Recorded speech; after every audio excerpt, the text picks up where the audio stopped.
जय हिंद दोस्तों, स्वागत है आप सभी का अपना यूट्यूब चैनल संतोष मैथमेटिक्स सेंटर पहाड़पुर में। मेरे प्यारे मित्रों, हम सभी ये जान रहे हैं कि वर्तमान परिस्थिति कोविड-19 एक वैश्विक महामारी की वजह से ये पूरा विश्व जूझ रहा है। हम लोग उसी के संदर्भ में ये बिहार विद्यालय परीक्षा समिति यानी बिहार बोर्ड का जो सिलेबस है उसमें इतिहास हम लोग पढ़ रहे थे और इतिहास में हम लोग लेसन नंबर 4, ये लेसन नंबर 4 10th क्लास का है। 10th क्लास का लेसन नंबर 4 जिसका नाम है भारत में राष्ट्रवाद। इसका हम लोग पार्ट 1 वीडियो देख चुके हैं और पार्ट 2 वीडियो आज बनाएंगे। पार्ट 1 में हमने देखा कि भारतीय राजनीति कारण मतलब राष्ट्रवाद होने में भारतीय राजनीति कारण क्या था।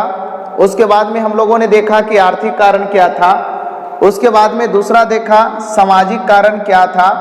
आज हम लोग जो मुख्य रूप से टॉपिक पर चर्चा करेंगे वो धार्मिक कारण टॉपिक पर हम लोग चर्चा करेंगे। भारत में राष्ट्रवाद के धार्मिक कारण आखिर क्या था जिसके वजह से ये राष्ट्रवाद जो है से कि हमारे देश में इतना आगे बढ़ा। राष्ट्रवाद क्यों नहीं पनप रहा था, राष्ट्रवाद आगे नहीं बढ़ने का कारण क्या था। कारण यही था कि अंग्रेज अपने नीति को अपना करके हमारे देश को पूर्ण रूपेण से वो क्या कर रखा था, गुलाम बना लिया था, जिसके वजह से हमारे देश के लोग सही तरीके से जो ऐसे कि देश के प्रति मर मिटने के लिए तैयार नहीं था, उन्हें गुलाम बना लिया गया था। तो धीरे धीरे हमारे देश के नौजवानों के अंदर में, हमारे देश के महान महापुरुषों के अंदर में, हमारे देश के तमाम उन नव युवक एवं युवतियों के अंदर में राष्ट्रवाद की चेतना जागा और राष्ट्रवाद की चेतना में धीरे धीरे परिवर्तन हुआ। पहले राजनीतिकरण हुआ, राजनीतिक कारण हुआ, उसके बाद में आर्थिक कारण हुआ, उसके बाद सामाजिक कारण हुआ। आज हम लोग देखते हैं धार्मिक कारण। करा विश्व के किसी भी देश में राष्ट्रवाद उत्पन्न करने में धर्म सुधार आंदोलन ने महत्वपूर्ण भूमिका अदा किया है। 19वीं शताब्दी में अनेक महापुरुषों ने सामाजिक और धार्मिक कुरीतियों के खिलाफ आंदोलन की शुरुआत की। इन महापुरुषों में राजा राम मोहन राय, देवेंद्रनाथ ठाकुर, ईश्वर चंद्र विद्यासागर, स्वामी दयानंद सरस्वती, रामकृष्ण परमहंस, स्वामी विवेकानंद के नाम उल्लेखनीय है।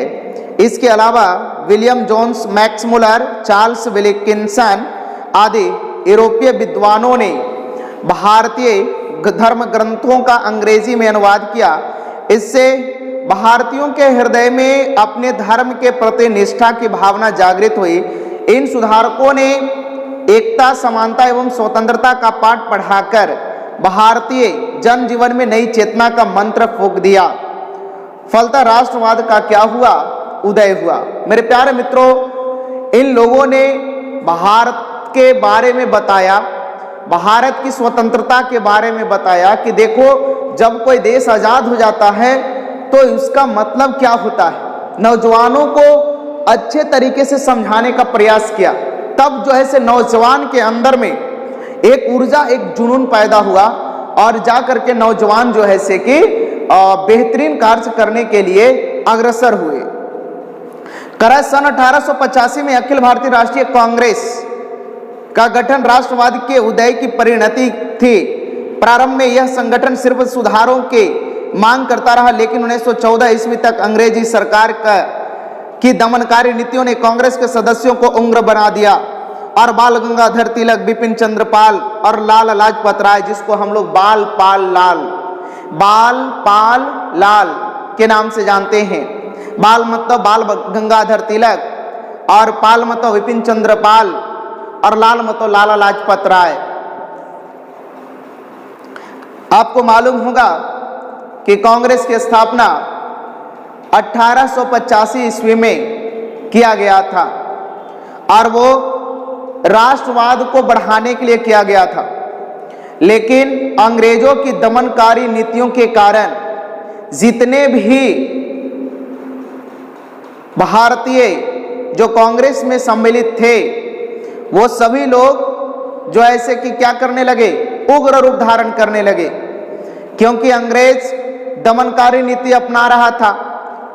हमारे देश के किसानों के साथ वो जो ऐसे सही तरीके से व्यवहार नहीं कर रहा था, तो जिसके वजह से हमारे देश के किसान मजबूर हो गए और कांग्रेस के लोगों के साथ मिल करके दमनकारी नीति जो चला रहा था अंग्रेज, उसके विरोध में आवाज उठाने का काम करने लगा। अब कह रहा है कि तभी 1914 में प्रथम विश्व युद्ध आरंभ हुआ और अंग्रेजी सरकार ने भारत को भी एक युद्धकारी देश घोषित किया।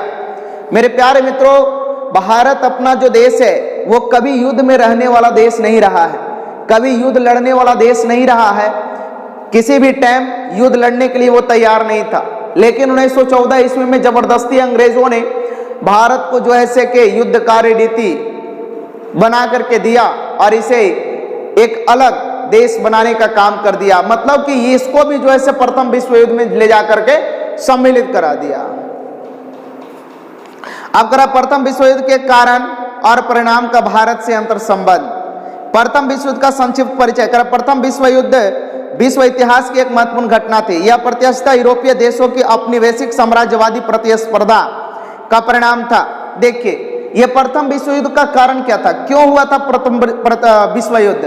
प्रथम विश्व युद्ध होने का कारण यह था कि दुनिया के जितने भी देश थे, यानी खास करके यूरोपीय महादेश के जितना भी देश था, वो सब चाहता था कि हम जो है व्यापार करें, हम अगला देश के साथ व्यापार करें। वो चाहता था कि हम अगला देश के साथ व्यापार करें। आपस में क्या हो गया, होड़ लग गया। अब जानते हैं कि जब कोई व्यक्ति आपस में लड़ना शुरू कर देता है, एक देश दूसरे देश से लड़ना शुरू कर दे, दूसरे देश तीसरे देश से लड़ना शुरू कर दे, इस तरीके से सभी देश आपस में अगर लड़ना शुरू कर दे तो ये स्पष्ट हो जाता है कि ये विश्व युद्ध की पृष्ठभूमि तैयार हो रही है। तो यही हुआ था 1914 में। और जब एक देश दूसरे देश से व्यापार करने के कारण आपस में लड़ाई लड़ना शुरू कर दिया, तो यही जो है से परिणत हो गया, ये लड़ाई विश्व युद्ध में जाकर के परिणत हो गया। अब कराए होने वाला यह युद्ध दो गुटों, एक फ्रांस, ब्रिटेन, रूस। देखिए, ये विश्व युद्ध जो 1914 से लेकर 1918 तक चला, ये दो गुट में बट गया। 1914 से 1918 वाला विश्व युद्ध, एक गुट जो मित्र राष्ट्र के रूप में जाना जाता है, उसमें था फ्रांस, ब्रिटेन और रूस, ये मित्र राष्ट्र के रूप में जाना जाता है। और 1917 के बाद सहयोगी बना अमेरिका, और दूसरे जर्मनी, ऑस्ट्रिया, हंगरी तथा इटली। ये केंद्रीय शक्तियों के बीच 4 वर्षों तक लड़ा गया। इस युद्ध ने प्रत्यक्ष और अप्रत्यक्ष रूप से संपूर्ण विश्व के राजनीतिक एवं आर्थिक स्थिति को क्या किया हुआ, प्रभावित करने का काम किया। अब देखिए साहब, कारणों के साथ भारत का अंतर संबंध। प्रथम विश्व युद्ध औद्योगिक क्रांति के परिणाम स्वरूप उत्पन्न औपनिवेशिक व्यवस्था भारत सहित अन्य एशियाई तथा अफ्रीकी देशों में उसकी स्थापना और उसे सुरक्षित रखने के प्रयासों के क्रम में लड़ा गया। ब्रिटेन के सभी उपनिवेशों में भारत सबसे महत्वपूर्ण था। ब्रिटेन के सभी उपनिवेशों में भारत क्या था, सबसे महत्वपूर्ण था, क्योंकि भारत के पास में प्राकृतिक के द्वारा दिया गया हर एक प्रकार के वैभवपूर्ण संस्कृति और सभ्यता वाला यह देश सबसे पहले नंबर था। और उसके बाद में प्राकृतिक के द्वारा दिया गया अनेकों प्रकार के प्राकृतिक खजाना, प्राकृतिक वस्तुएं, प्राकृतिक जो है से कि कीमती धातुएं, तत्व, ये सब हमारे देश में था। प्राकृतिक मसाला, ये सब हमारा देश में था। इसमें क्या करने लगा, अंग्रेज जो है से व्यापार करने के नीति अपना करके हमारा देश पर आकर के क्या कर लिया, पेटेंट बना लिया, कब्जा कर लिया। और इसे प्रथम विश्व युद्ध के अस्थिर माहौल में भी हर हाल में सुरक्षित रखना उनकी पहली प्राथमिकता थी। युद्ध आरंभ होते ही ब्रिटिश सरकार ने घोषणा की कि भारत में ब्रिटिश शासन का लक्ष्य यहाँ क्रमशः एक जिम्मेवार सरकार की स्थापना करना है। अतः 1916 में सरकार ने भारत में आयात शुल्क लगाया ताकि भारत में कपड़ा उद्योग का विकास हो सके और उसका फायदा अंग्रेजों को मिल सके। मेरे प्यारे मित्रों, याद रख लीजिए, मतलब आयात शुल्क लगा दिया गया। एक होता है आयात और दूसरा होता है निर्यात। निर्यात मतलब होता है बेचना और आयात मतलब होता है खरीदना। तो जब वो खरीदता था तो उस पर क्या कर देता था, टैक्स लगा देता था। और जब वो बेचता था, निर्यात करता था, तब वो उस पर कोई किसी प्रकार का वो टैक्स नहीं लगाया था। प्रथम महायुद्ध के समय का भारतीय घटनाक्रम विश्व के समय भारत में होने वाली तमाम घटनाएं युद्ध से उत्पन्न परिस्थितियों की ही देन थी। इसने भारत में एक नई आर्थिक और राजनीतिक स्थिति पैदा की, जिससे भारतीय राष्ट्रवाद ज्यादा परिपक्व हुआ। युद्ध प्रारंभ होने के साथ ही तिलक और गांधी जैसे राष्ट्रवादी नेताओं ने ब्रिटिश सरकार के युद्ध प्रयासों में हर संभव सहयोग दिया, क्योंकि उन्हें सरकार के स्वराज संबंधी आश्वासन में भरोसा था। युद्ध के आगे बढ़ने के साथ ही भारतीयों का भ्रम टूटा। रक्षा व्यय में इजाफा के साथ ही भारतीयों पर कर का बोझ बढ़ाया गया, जिससे महंगाई का दर भी काफी बढ़ा। तत्कालीन राष्ट्रवादी नेताओं ने सरकार पर स्वराज प्राप्ति के लिए दबाव बनाना शुरू किया। सन 1915 से 17 के बीच एनी बेसेंट और बाल गंगाधर तिलक ने आयरलैंड से प्रेरित होकर भारत में होम रूल लीग आरंभ कर दिया। ध्यान दीजिए, आयरलैंड से कुछ शिक्षा प्राप्त करके हमारे देश के कुछ महान पुरुषों ने, जैसे एनी बेसेंट और ये लाला बाल गंगाधर तिलक ने होम रूल लीग की स्थापना कर दिया। युद्ध के इसी काल में क्रांतिकारी आंदोलन का भी भारत और विदेशी धरती दोनों जगह पर विकास हुआ। भारत में क्रांतिकारी संगठन बंगाल, महाराष्ट्र और पंजाब समेत संपूर्ण उत्तरी भारत तक फैल गया। वही अमेरिका और कनाडा में बसे भारतीय क्रांतिकारियों ने लाला हरदयाल के प्रयास से 1913 में गद्दर पार्टी की स्थापना कर भारत में सशस्त्र क्रांति का प्रयास किया गया। मेरे प्यारे मित्रों, आप सभी जानते हैं, देखिए बार बार ये प्रश्न पूछता है कि गद्दर पार्टी की स्थापना किसने किया। ध्यान दीजिएगा साहब, गद्दर पार्टी की स्थापना किसने किया? तो 1913 ईस्वी में लाला हरदयाल ने किया। किसने किया? लाला हरदयाल ने। किसने किया बुआ? लाला हरदयाल ने किया। ध्यान दीजिएगा, मैं शॉर्ट में लिख देता हूं, सिर्फ लाला हरदयाल, ह से हरदयाल कर लीजिएगा, है ना। 1913 ईस्वी में लाला हरदयाल ने कब किया? 1913 ईस्वी में। कौन सा पार्टी की स्थापना? गद्दर पार्टी की स्थापना। ग फॉर गद्दर, है ना। गद्दर पार्टी की स्थापना किसने किया? लाला हरदयाल ने किया। कब किया? तो 1913 ईस्वी में किया। आप देखिए 1913 ईस्वी में और गद्दर पार्टी की स्थापना भारत में सशस्त्र क्रांति का प्रयास किया। प्रथम विश्व युद्ध के वर्षों में 1916 में दो महत्वपूर्ण राजनीतिक घटनाएं हुई। पहला यह कि कांग्रेस के दोनों दल गरम और नरम दल एक हो गए। मेरे प्यारे मित्रों, एक बात को याद रख लीजिएगा, ये गरम दल और नरम दल, गरम दल और नरम दल, ये गरम दल और नरम दल दोनों जो है से बटा था, आपस में इसमें लड़ाई हुआ था। कब हुआ था? 1907 ईस्वी में हुआ था। कब हुआ था? 1907 ईस्वी में। 1907 ईस्वी में गरम दल और नरम दल, गरम दल वाला अलग हो गया था और नरम दल वाला अलग हो गया था। कारण यह था कि गरम दल वाला चाहता था कि देखो, जब तक लड़ाई नहीं लड़ा जाएगा तब तक देश का आजादी मिलने वाला नहीं है, और नरम दल वाला कहता था कि नहीं, देश का आजादी तब मिलेगा जब हम लोग ईमानदारियता का परिचय देंगे, शांति का परिचय देंगे, तब जो है से कि क्या होगा, देश को आजादी बहुत जल्दी मिलेगा। अब देखो, ये जो गरम दल और नरम दल आपस में जो बट गया था 1907 ईस्वी में, यही आपस में नरम दल और गरम दल दोनों मिल गया। कब? 1916 ईस्वी में। याद रखिएगा, आपसे प्रश्न पूछेगा कि गरम दल और नरम दल दोनों आपस में एक कब हो गया? तो 1916 ईस्वी में। और नरम दल और गरम दल दोनों आपस में बटा कब था दोनों? तो 1907 ईस्वी में ये दोनों बटा था। ध्यान दीजिएगा। करा दूसरा, कांग्रेस और मुस्लिम लीग के बीच साझा राजनीतिक आंदोलन चलाने को लेकर समझौता हुआ। युद्ध काल में ही भारतीय राजनीति के रंगमंच पर महात्मा गांधी का उत्कर्ष, उनके द्वारा संचालित 3 सफल सत्याग्रहों, चंपारण, खेड़ा और एक बात अब जान लीजिए, गांधी जी की जब भी कोई प्रॉब्लम होता था तो तुरंत भर में गांधी जी क्या करने लगते थे? सत्याग्रह करने लगते थे। और ये सत्याग्रह उनका बहुत बड़ा होता था। ये चंपारण, खेड़ा और अहमदाबाद आंदोलन के बाद हुआ। अब देखिए, प्रथम विश्व युद्ध का भारत पर प्रभाव। महायुद्ध के बाद भारत की आर्थिक स्थिति बिगड़ी। पहले तो कीमतें बढ़ी और फिर आर्थिक गतिविधियां मंद होने लगी, जिससे नगरों में रहने वाले शिक्षित भारतीय लगातार बेरोजगार होने लगे। महंगाई अपने चरम पर पहुंच गया, जिसने मजदूरों, दस्तकारों और किसानों को सबसे ज्यादा जो ऐसे क्या किया, प्रभावित करने का काम किया। युद्ध के दौरान इंग्लैंड की अर्थव्यवस्था संकट से घिर गया। भारत में होने वाला उनका आयात रुक गया, जिसके कारण भारतीय उद्योग फले फूले थे। भारतीय उद्योगपतियों का एक वर्ग इस परिस्थिति में उदित हुआ। लेकिन जैसे युद्ध समाप्त हुआ स्थितियां बदल गई, पुनः भारत में विदेशी पूंजी का प्रभाव बढ़ा। भारतीय उद्योगपति सरकार से चाहते थे कि विदेशी वस्तुओं के आयात पर सरकार भारी शुल्क लगाए ताकि उनका घरेलू उद्योग बढ़े, लेकिन ऐसा नहीं हुआ। इस परिस्थिति में उन्होंने महसूस किया कि एक मजबूत राष्ट्रीय आंदोलन द्वारा दबाव बनाकर यह प्राप्त किया जा सकता है।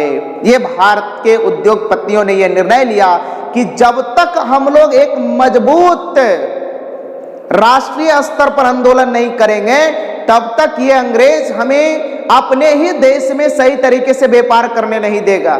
याद रख लीजिएगा, फुट डालो राज करने का काम ये अंग्रेज करता था ना।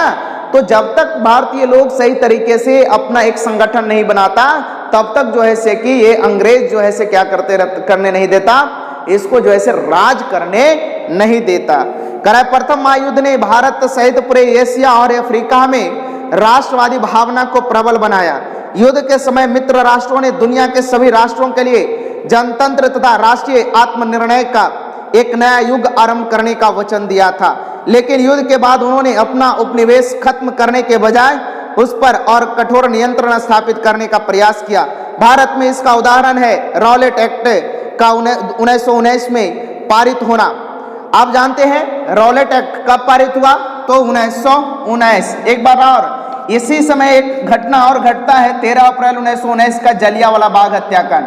13 अप्रैल, ध्यान देना मेरे प्यारे मित्रों, 13 अप्रैल 1919 को ही जलियांवाला बाग हत्याकांड का घटना घटता है और ये रॉलेट एक्ट भी पारित होता है कब? 1919 ईस्वी में। बहुत सिंपल है, एकदम इजी तरीके से याद करने का कोशिश कीजिएगा, कोई टफ नहीं है। इतिहास कोई बहुत बड़ा, अब देखिए कुछ लोग कहेंगे कि इतिहास पढ़ने और पढ़ाने की चीज नहीं है, लेकिन मैं कहता हूं कि आप पढ़िए, ईमानदारी से पढ़िए, अच्छे तरीके से पढ़िए, गहनता से पढ़िए, एक एक बिंदु एक एक टॉपिक को पढ़िए।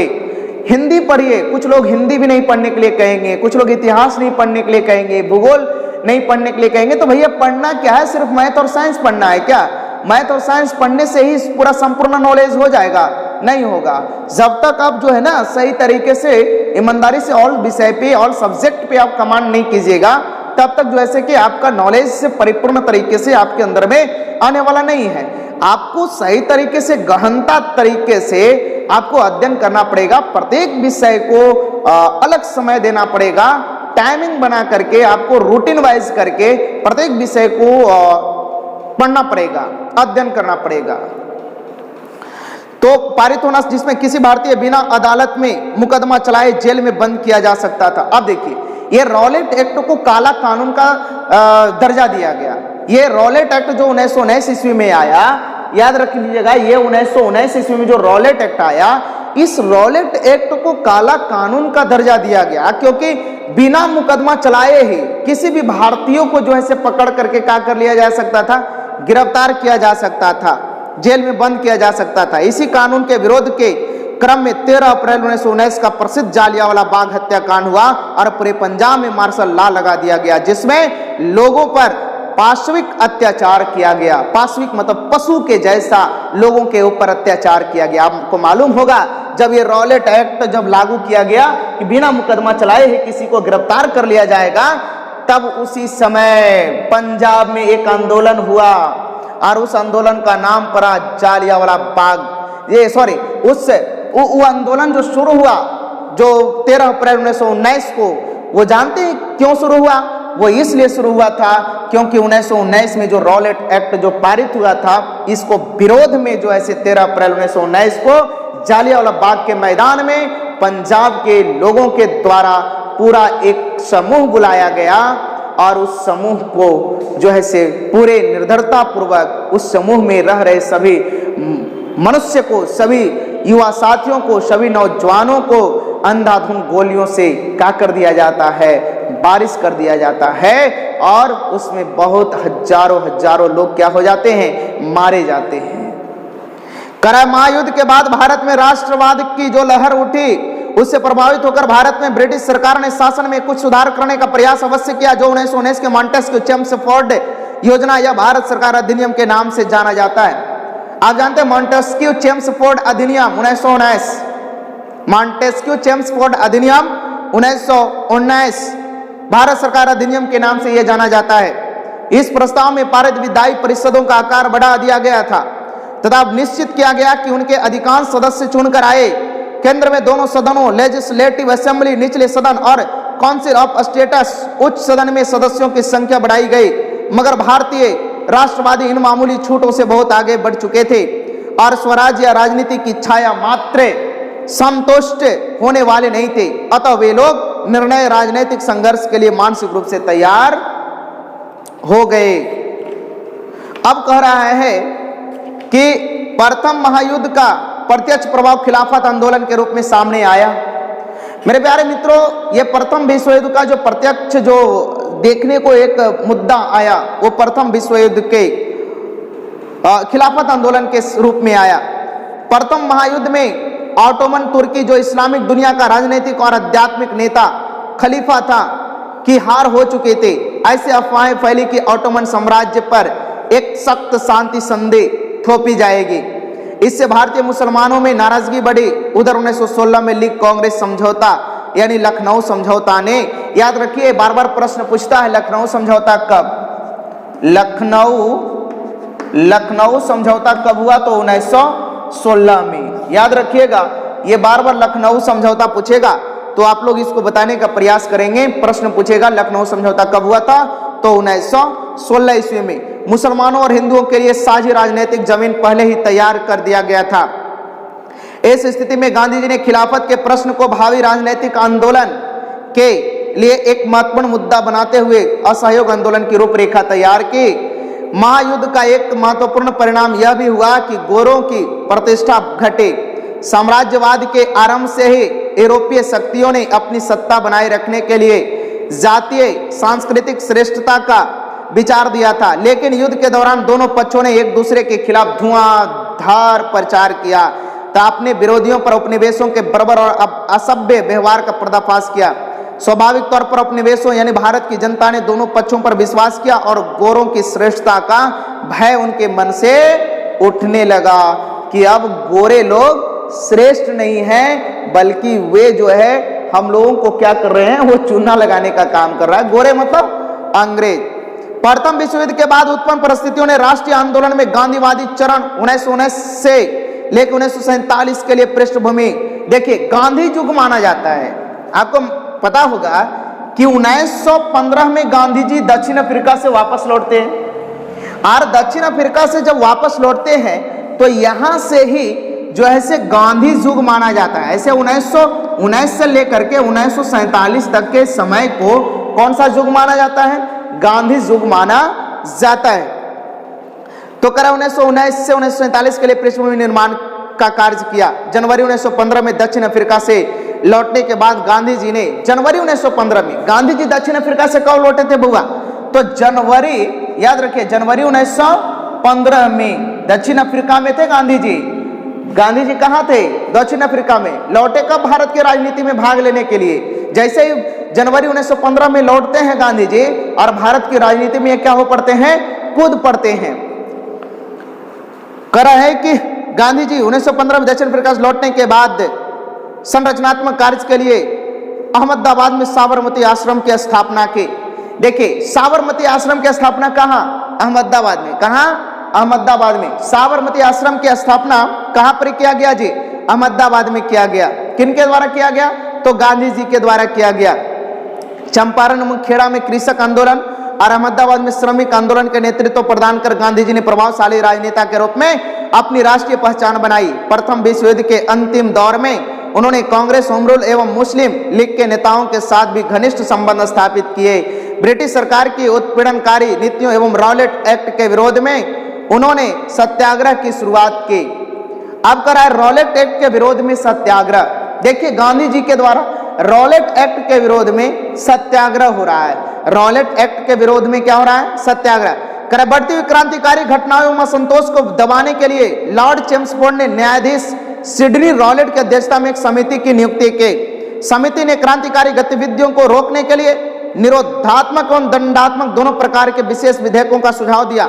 समिति की अनुशंसा पर क्रांतिकारी एवं अराजकता अधिनियम को 21 मार्च 1919 को केंद्रीय विधान परिषद में पारित किया गया। इस अधिनियम को के अंतर्गत एक विशेष न्यायालय के गठन का प्रावधान था जिसके निर्णय के विरुद्ध कोई अपील नहीं की जा सकते थे। किसी भी व्यक्ति को अमान्य साक्ष्य और बिना वारंट के भी गिरफ्तार किया जा सकता था। महात्मा गांधी सरीखे नेताओं ने इसे अनुचित स्वतंत्रता का हनन करने वाला तथा व्यक्ति के मूल अधिकारों की हत्या करने वाला बताया। इस रॉलेट एक्ट के विरोध के लिए गांधी जी की अध्यक्षता में एक सत्याग्रह सभा आयोजित की गई और गिरफ्तारियां भी दी गई। 6 अप्रैल 1919 को देशव्यापी हड़ताल आयोजित किया गया। मेरे प्यारे मित्रों, याद रखिए, ये जो रॉलेट एक्ट हुआ था, इसी के विरोध में एक सत्याग्रह सभा आयोजित की गई। जिस सभा का आयोजन कब किया गया? सत्याग्रह सभा का आयोजन 6 अप्रैल 1919 कब किया गया जी?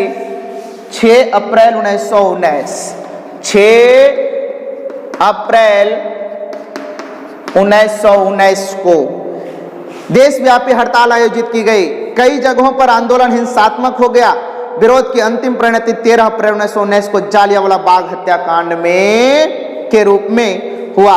आइए जालियांवाला बाग हत्याकांड के बारे में हम लोग जानते हैं। एक छोटा सा कहानी मेरे प्यारे मित्रों, जालियांवाला बाग हत्याकांड को हम लोग सुनने से पहले एक बात को मैं बता दूं, आप सभी को सही तरीके से जान लीजिए कि जालियांवाला बाग हत्याकांड जब हुआ तो जालियांवाला बाग हत्याकांड में जानते हैं कि पूरी तरीके से अंग्रेजों के द्वारा जो अंधाधुंध गोलियां चलाया गया था और इस अंधाधुंध गोलियों में ना जाने हजारों नौजवान युवक युवतियां मृत्यु के शिकार हुए, मतलब अपनी मृत्यु को प्राप्त कर लिए।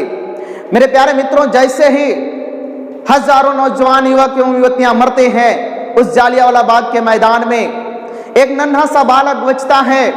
उसी मैदान में, उसी भीड़ में एक नन्हा सा बालक रहता है और उस बालक का नाम है उधम सिंह। याद रख लीजिएगा, हम सभी नौजवानों को उधम सिंह की प्रेरणा लेनी चाहिए। तब हमारा देश, हमारा अपना वतन सही तरीके से एक्टिव रहेगा। हमारा वतन में कोई आग दिखाने वाला नहीं रहेगा। हमारे वतन के ऊपर अगर कोई आग दिखाए तो उसे उसके आग को निकालने का काम किया जाएगा। कोई भी हो, चाहे वो हिंदू हो, चाहे वो मुसलमान हो, चाहे वो सिख हो, चाहे वो जैन हो, चाहे वो पारसी हो, कोई भी हो, अगर वो वतन के साथ खिलवाड़ करता है, देश के साथ अगर खिलवाड़ करने का काम करता है, तो उसे निश्चित तौर पे बाहर का रास्ता दिखाया जाना चाहिए। मेरे प्यारे मित्रों, वही सी जालियांवाला बाग हत्याकांड यानी 13 अप्रैल 1919 के दिन ही एक छोटा सा नन्हा सा बालक जिसका नाम उधम सिंह है बच जाता है और मिट्टी के तिलक लगाते हुए जनरल ओडायर को याद करते हुए कहता है, सुन लो रे जनरल ओडायर, अगर मैं सियाना हो गया और मैं अगर बचता रह गया तो जिस तरीके से आज हमारे इस मैदान में, हमारी भूमि पे तुम हमारे देश के नौजवानों को, हमारे देश के नवयुवक साथियों को मारने का काम किया है, मैं भी तुम्हें छोड़ूंगा नहीं। और शपथ लेकर के जनरल ओडायर को मारने के लिए वो शपथ कर लेते हैं और धीरे धीरे उधम सिंह के अंदर में, अपने सीने में ज्वाला उत्पन्न होते रहता है, आग जलता रहता है और वो आगे चल करके लंदन के हाउस ऑफ पार्लियामेंट यानी असेंबली में जैसे ही बैठक चल रहा था, वहां जाकर ही जो ऐसे कि बहुत लंबा कहानी है लेकिन हमने शॉर्ट किया है, और उसको जो ऐसे जनरल ओडायर को मार गिराने का काम किया और वहां से पीठ दिखा के नहीं बल्कि सीना अड़ा करके उधम सिंह वहां से निकल पड़े लंदन से। और जब वो पकड़े गए, जब उन्हें फांसी की सजा हुई तो वहां से जब वो अदालत गए, जज पूछता है कि उधम सिंह, तुम चाहता तो अपने जैसे हजारों उधम सिंह को पैदा कर सकता था और तुम जो है से कि अपने आप से प्रेरित होकर के दूसरे को प्रेरित करता और हजारों उधम सिंह तुम जैसे बन सकता था। लेकिन उधम सिंह वहां पे कहते हैं कि जज साहब, आप अपना काम कीजिए, जिस दिन एक उधम मरेगा उस दिन हिंदुस्तान में हजारों उधम सिंह पैदा हो जाएंगे। इस बात को सुन करके जज कहता है, वास्तव में भारतीय लोग सीना अड़ा के जाते हैं, सीने पे गोलियां खाते हैं, पीठ दिखा के भागते नहीं हैं। आइए अब हम लोग जालियांवाला बाग हत्याकांड के बारे में देखते हैं। आप जानते हैं कि जालियांवाला बाग हत्याकांड क्यों हुआ? होने का रीजन यही था कि 13 जो रॉलेट एक्ट लाया गया था, बिना किसी वारंट के लोगों को गिरफ्तार करके जेल भेज देना, काला कानून लगा दिया गया था। गांधी जी इसके प्रति पूरी तरीके से सचेत हो गए थे कि जब तक इसको तोड़ा नहीं जाएगा, इसलिए पूरे देश स्तर पर एक देशव्यापी हड़ताल आयोजित किया गया। और यह देशव्यापी हड़ताल 6 अप्रैल 1919 को गांधी जी के द्वारा किया गया था, जिसका परिणाम फिर अंतोगत्वा लास्ट में 13 अप्रैल 1919 का जो सभा हुआ, करा विश्व युद्ध जनित घटनाओं का प्रभाव पंजाब में विशेष रूप से परिलक्षित होने के कारण वहां का जनमानस आंदोलित था। 6 अप्रैल को देशव्यापी हड़ताल के बाद 9 अप्रैल 1919 को 2 स्थानीय नेताओं डॉक्टर सत्यपाल एवं किचलू को गिरफ्तार कर लिया गया। बाबू ध्यान रखिएगा, जैसे ही 6 अप्रैल 1919 को देशव्यापी हड़ताल होता है, उसी समय 2 नेताओं को गिरफ्तार कर लिया जाता है। वो कब? तो 9 अप्रैल 1919 को, जिसका नाम है डॉक्टर सत्यपाल एवं किचलू। डॉक्टर सत्यपाल एवं किचलू को गिरफ्तार कर लिया गया। कब किया गया? तो 9 अप्रैल 1919 को किया गया। ये दोनों कांग्रेस के वार्षिक अधिवेशन के स्वागत समिति के सदस्य भी थे। इनकी गिरफ्तारी के विरोध में 13 अप्रैल 1919 को, याद रखिएगा, डॉक्टर सत्यपाल एवं किचलू, डॉक्टर सत्यपाल एवं किचलू कब गिरफ्तार हुए? 9 अप्रैल 1919 को। जैसे ये दोनों नेता गिरफ्तार होते हैं तो इनको छुड़ाने के या इनके गिरफ्तारी के विरोध में 13 अप्रैल 1919 को जालियांवाला बाग में एक सार्वजनिक सभा बुलाई गई। सार्वजनिक मतलब जिसमें सभी लोग आ सकते हैं, सभा में भाग ले सकते हैं। सार्वजनिक सभा बुलाई गई थी जहां जिला मजिस्ट्रेट जनरल डायर ने बिना किसी चेतावनी के, और उस समय वहां का उस जालियांवाला बाग हत्याकांड यानी उस जालियांवाला बाग के मैदान यानी वो पंजाब जहां वो मैदान था, वहां का जिला मजिस्ट्रेट जनरल डायर था, ने बिना किसी चेतावनी के शांतिपूर्वक चल रही सभा पर गोलियां चलाकर लगभग 1000 लोगों की हत्या कर दी। बहुत से लोग घायल भी हुए। जालियांवाला बाग नरसंहार के बाद पंजाब में मार्शल लॉ लगाकर आतंक का माहौल कायम कर दिया गया। इस नरसंहार के विरोध में रविंद्रनाथ टैगोर ने नाइट की उपाधि त्याग दी थी। मेरे प्यारे मित्रों, आपसे पूछेगा कि रविंद्रनाथ टैगोर ने नाइट की उपाधि क्यों त्यागे? कारण क्या था कि रविंद्रनाथ टैगोर ने अंग्रेजों के द्वारा दिया गया नाइट की उपाधि को क्या कर दिए थे? त्याग दिए थे। तो बस कारण यही था कि अंग्रेजों के द्वारा जनरल डायर जो जिला मजिस्ट्रेट था, उनके द्वारा बिना अनुमति के, बिना पूछताछ के शांतिपूर्वक चल रहे जालियांवाला बाग के मैदान में जो सभा चल रही थी, उस सभा के ऊपर अंधाधुंध गोलियां चलाई गई और हजारों लोगों को मौत के घाट उतार दिया गया। इसी के संदर्भ में जो है से कि जैसे ही रविंद्रनाथ टैगोर को पता चलता है कि हमारे देश के इतने लोग मृत्यु के घाट उतार दिए गए, और वो भी जनरल डायर एक अंग्रेज जिला मजिस्ट्रेट के द्वारा, तैसे ही जो है कि रविंद्रनाथ टैगोर ने अपने ऊपर मिला जो टैगोर नाइट की जो उपाधि था, उसे ये क्या कर दिए? त्याग दिए। कांग्रेस के पूर्व अध्यक्ष शंकरन नायर ने वायसराय की कार्यकारिणी से त्याग पत्र दे दिया। गांधी जी ने कैसर-ए-हिंद की उपाधि त्याग दी। गांधी जी को कैसर-ए-हिंद का उपाधि मिला था। तो जालियांवाला बाग हत्याकांड से 3 व्यक्ति ने अपना अपना उपाधि त्याग कर दिए, अपने अपने पद को त्याग कर दिए। सबसे पहले रविंद्रनाथ टैगोर ने नाइट की उपाधि त्याग किए। उसके बाद में कांग्रेस के पूर्व अध्यक्ष शंकरन नायर ने वायसराय की कार्यकारिणी समिति से क्या कर दिए? त्याग पत्र दे दिए। और गांधी जी ने कैसर-ए-हिंद का जो उपाधि मिला था, उसको क्या कर दिए? त्याग कर दिए। जालियांवाला बाग हत्याकांड ने राष्ट्रीय आंदोलन में एक नई जान फूंक दी।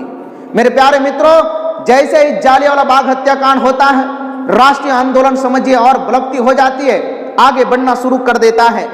कराए अब देखिए, आइए हम लोग चर्चा करते हैं खिलाफत आंदोलन। जालियांवाला बाग आपने देख लिया। जालियांवाला बाग में देखा कि 13 अप्रैल 1919 को खिलाफत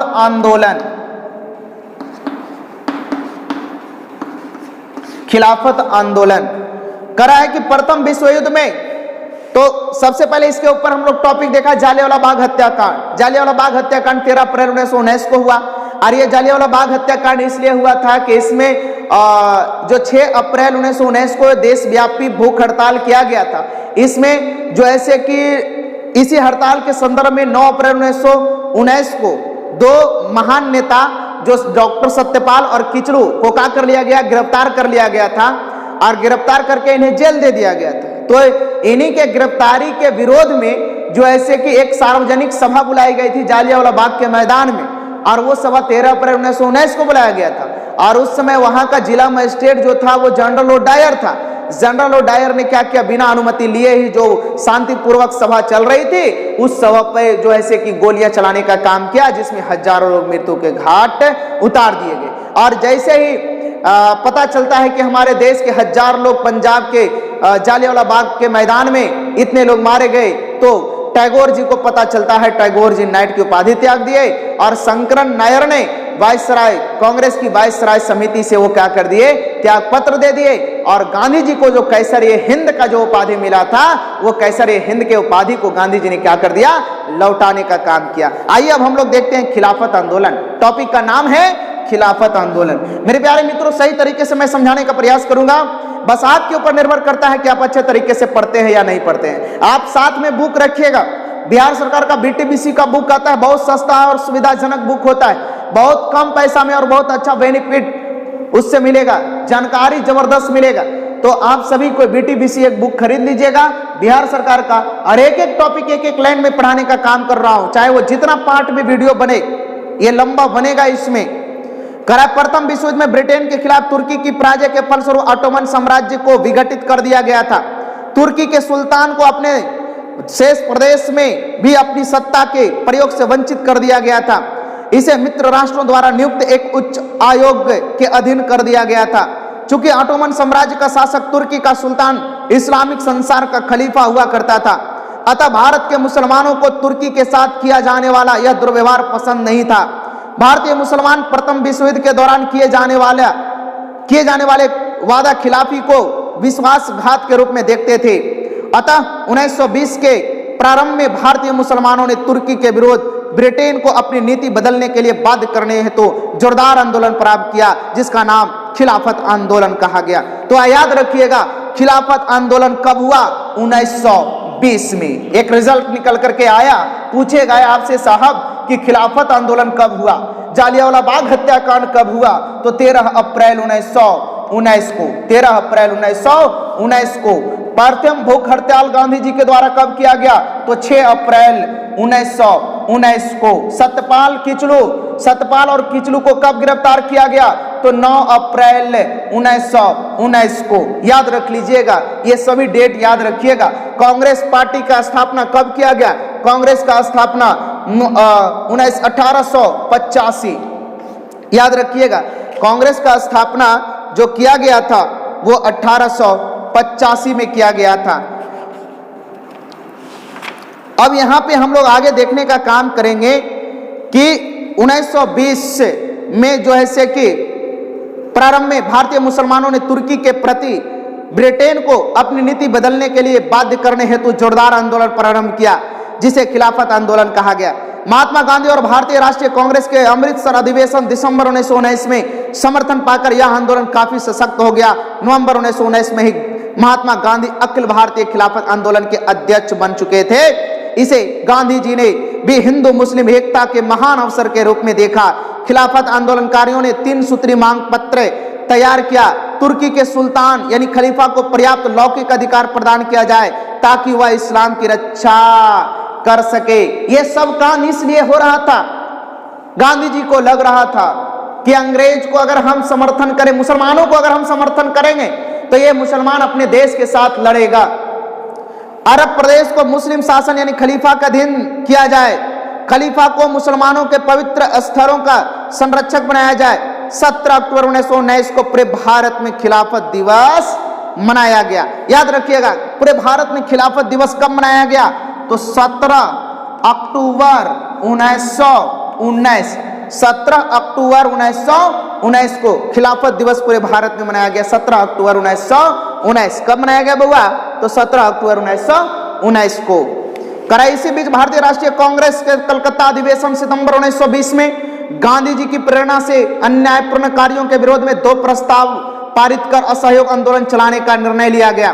प्रथम खिलाफत मुद्दे पर ब्रिटिश सरकार का दृष्टिकोण एवं द्वितीय पंजाब में निर्दोष लोगों की हत्या करने वाले बर्बर पदाधिकारियों को दंडित करने में सरकार की विफलता, इन्हीं दो मुद्दों पर विशेष रूप से इस अधिवेशन में चर्चा की गई। दिसंबर 1920 ईस्वी के कांग्रेस के नागपुर अधिवेशन में कलकत्ता अधिवेशन के प्रस्ताव की पुष्टि की गई तथा स्वशासन की जगह स्वराज का लक्ष्य प्रस्तावित किया गया। स्वशासन मतलब स्वयं शासन करेंगे ही नहीं, बल्कि मुझे स्वराज चाहिए, मेरा जो देश है, मेरा अपना वतन चाहिए। मुझे स्वशासन की सिर्फ जरूरत नहीं है, बल्कि मुझे अपना वतन चाहिए, मुझे अपना वतन चाहिए। सिर्फ स्वराज नहीं, स्वशासन नहीं, बल्कि स्वराज चाहिए, मतलब मेरा अपना देश चाहिए। लक्ष्य प्रस्तावित किया गया। इस अधिवेशन में कई रचनात्मक कार्यक्रम तैयार किए गए जिससे कांग्रेस के लक्ष्य प्राप्ति को बल मिला। आइए असहयोग आंदोलन। असहयोग आंदोलन, यह असहयोग आंदोलन 1920 से 1922 तक चला। तो मेरे प्यारे मित्रों, यहां तक आप लोगों ने देखा, ये पार्ट 2 वीडियो है, ये भारत में राष्ट्रवाद। अब हम लोग असहयोग आंदोलन, खिलाफत आंदोलन 1920 में हुआ, ये हम लोगों ने देख लिया। जलियांवाला बाग हत्याकांड देख लिया। जलियांवाला बाग हत्याकांड में जनरल डायर को आपने देखा कि किस तरीके से जिला मजिस्ट्रेट रहने का फायदा उठाता है और वो लोगों को हत्या कर देता है। ये तमाम तरीके की बातें हम लोग अभी इस लेसन में इतना पढ़ा। ये पार्ट 2 वीडियो है। अगला हम लोग पार्ट 3 में पढ़ेंगे असहयोग आंदोलन। हम लोग पढ़ेंगे पार्ट 3 में असहयोग आंदोलन। क्या पढ़ेंगे जी? असहयोग आंदोलन।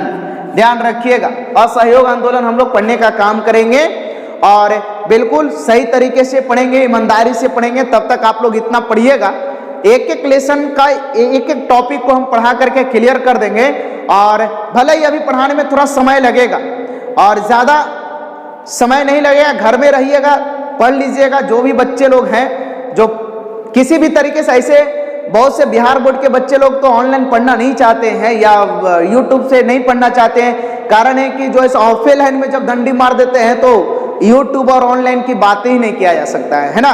तो ईमानदारी से पढ़िए। बहुत बहुत धन्यवाद। और आगे मिलेंगे हम लोग फिर नेक्स्ट पार्ट 3 में, पार्ट 3 टॉपिक में, जिसमें हम लोग पढ़ेंगे असहयोग आंदोलन से शुरुआत करेंगे और आगे बढ़ने का काम करेंगे। आप लोग सभी को ईमानदारी से पढ़ने के लिए तैयार रहिएगा। बहुत बहुत धन्यवाद। जय हिंद, भारत माता की जय, वंदे मातरम।